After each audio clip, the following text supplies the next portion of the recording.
They said it couldn't be done, but somehow New Balance has designed an even softer 1080. This is the New Balance 1080V 13.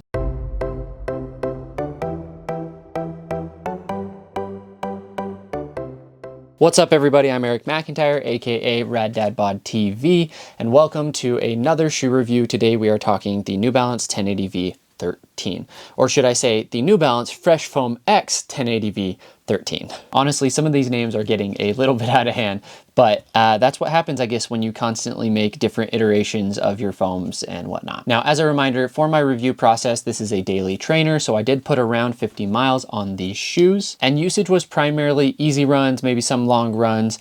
Took it up to tempo-ish paces, but didn't really try any track paces other than some strides at the end of an easy run. As far as disclosures and disclaimers go, I actually did pay for the shoe out of pocket.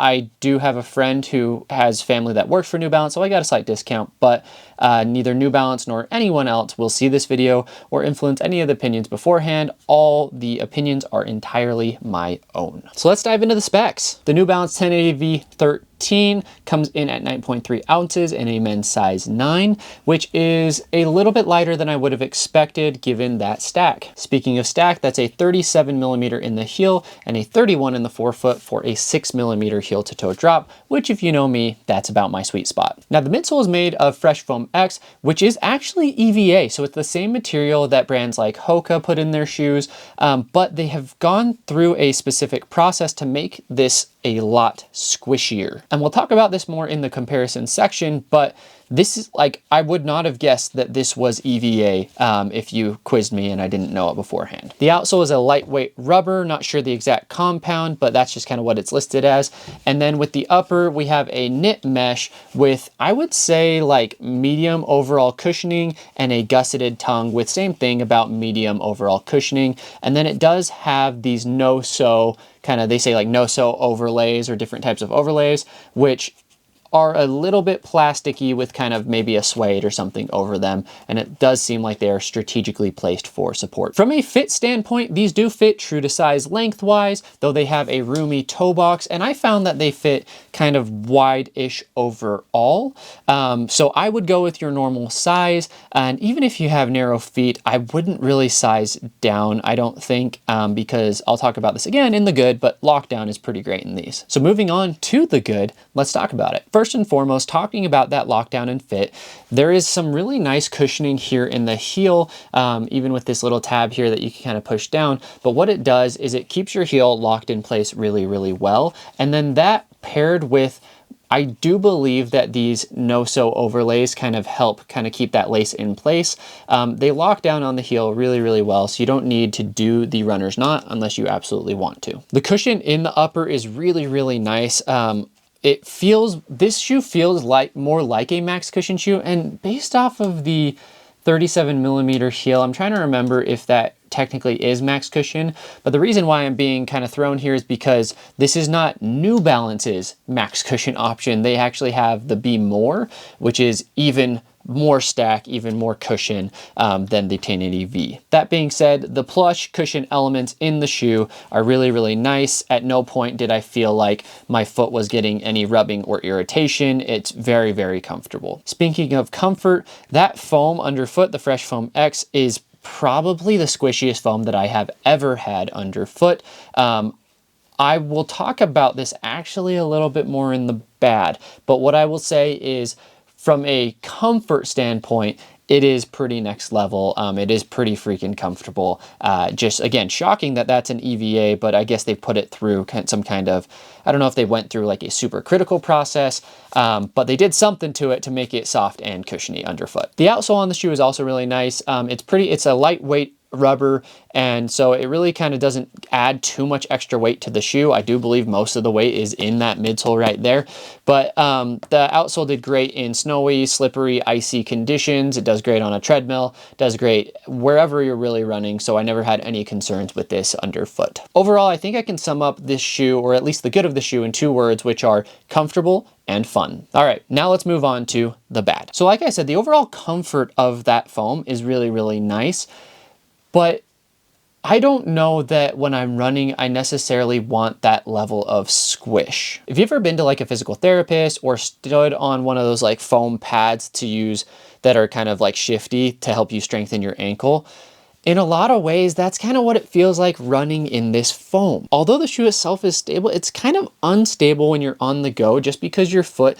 is constantly having to make micro adjustments within that foam, which kind of tires them out. So while I really enjoyed running in the shoe, I did feel like my feet themselves were maybe way more tired than they should have been, even if maybe I was getting some extra support for my joints instead. And here's the thing, this was run in the winter, right, in Utah. So it's been pretty cold here for the most. I did happen to take these down south to southern Utah where it is warm and did run in them, but I worry in the summer if it's already kind of this soft and squishy in the winter when it's cold, when foam sometimes will stiffen up a little bit. In the summer, this is going to kind of churn to mush. And so I would be pretty concerned for myself. I don't know that I could run in these shoes in the summer. And if I'm being honest, as much as I really do enjoy running in them, I don't know if I'm going to run in them that much now that I've reached my mileage limit or my minimum mileage on the shoe, just because they work my feet more than I would like in this situation. Speaking of heat, heat may be a problem overall in the summer with these shoes. It is a mesh in the upper, but even then with those extra cushion elements, I could see these being really, really warm on foot. So that's something to consider if you live in a hot area. These may be extra squishy, extra warm on your feet, and it may not be the move for you. All right, let's talk some comparisons. So again, I know this isn't a max cushion daily trainer. It is just a daily trainer, at least in Saucony's eyes. What I would say is it kind of runs similar to the Saucony Triumph 21 in terms of level of cushion underfoot. Now where these would differ, so if you're comparing these two shoes, what I would say is, one, this is a 10 millimeter heel to toe drop. So oftentimes if you are a forefoot striker or you just have kind of like want to lessen the load on the calf and Achilles, you may prefer something like this. But if you're more of a midfoot striker and don't really have any of those issues, then you might prefer something with a 6 millimeter drop. But the foams underfoot couldn't be any more different. This is soft yet supportive. This is soft and squishy. And so you don't get a lot of support. Again, it feels a little bit like you're trying to balance your foot on that foam. Overall though, this is a lot more comfortable of a shoe, even though I really like the Triumph 21. Two more comparisons that I would make.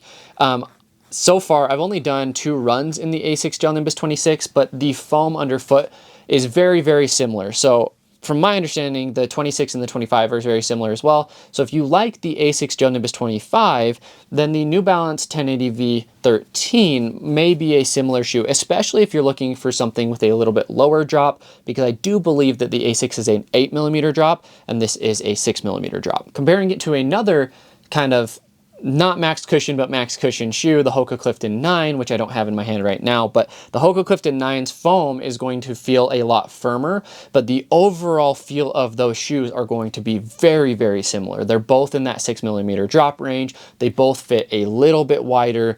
They both have kind of a cushioned upper, and the weight, I would imagine, is fairly similar. So if you're looking at those two shoes, if you've worn the Clifton 9 and you thought, man, I wish that this foam was squishier, then the 1080V 13 is your move. Or if you've tried the 1080V 13, you're like, man, I wish I had a foam that was still soft, but a little bit more supportive, I would go the route of the Clifton 9. As far as who this shoe is for, I would say people who need, again, some more pace versatility in a daily trainer. Although squishy, when this foam compresses, it gives a lot of feedback. So I really enjoyed running in the shoe. I really did. And running strides in the shoe in particular were a lot of fun. They really bounce back well. So the pace versatility, the responsiveness is there. So if you're looking for a daily trainer that can do more, this may be the move. Though asterisk there is I did not test it on like a tempo run necessarily. This shoe could also be a really good shoe for people who have strong feet, who are doing high mileage, but need something that is not technically a max cushion daily trainer, but a daily trainer that's going to give their legs a little bit more of a break. And so this could be a really, really good recovery day shoe, again, for those higher mileage athletes who want something but don't want full max cushion. One thing I'll also say is I don't know if I'd do a ton of treadmill with these. So if you're primarily a treadmill runner, you may want to find something with a little bit lower stack, even if you like kind of that bounce. And I might recommend actually the New Balance 880, which I believe has that same Fresh Foam X underfoot. All right, everybody, that's a wrap on the New Balance Fresh Foam X 1080V 13. 13. As always, if you like this video, please go ahead and hit that like and subscribe button. Again, it goes a long way in helping me be able to continue to get shoes and provide high quality reviews for all of you. And as we sign off here, I'm going to leave you guys with a question, so let me know in the comments, what is your favorite daily training foam when it comes to running shoes?